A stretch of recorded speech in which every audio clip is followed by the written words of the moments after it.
Bax, qardaşdır, borcu var, qaytarmır. İmkanı var, qaytarmır. Qaytaran və qaytarmır. Başqa şeylər pul tapır, yəni borclar. Aynen. Və ticarət edirsən, malını satır, pulunu qaytarmır. Hissə verirsən malı, satır, dəfələn deyirsən, qarış, etmə belə.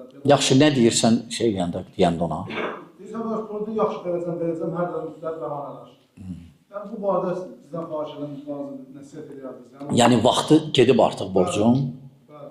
Və ya borc edəm ki, bəzi qarşılar başlayır, öyrəşirlər borca. Yaxşı əlamət deyil. Özdə ki, elə bir əlaqəlidir. Birine mən siz borc verdim, size ofise cəhkim edir, o qədər. O qədər istər-istəməz dediği vaxtı qaytarmayan da. Yox, birinci borc verəndə çalış yaz. Düzdür, bizdə adət deyil belə, yaxşı çıxmır, gör ki, belə.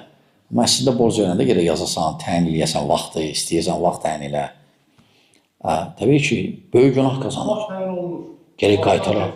Qorxsun, ölsə o cür, meyti soymayacaq. Meyti soymayacaq. Hətta borcu qaytaranacaq. Allah Subhanahu taala şəhid, o meydanda ölən şəhidin bütün günahlarını bağışlayır. Bir dənə borcdan bağışlayır, insan haqlarını bağışlamır. Ona görə borc götürmək istəyir, yaxşı deyil. Allahdan qorxsunlar, qaytarsınlar, xüsusən imkanları varsa. Aydındır? Yaxşı bu qədər, bəsdir.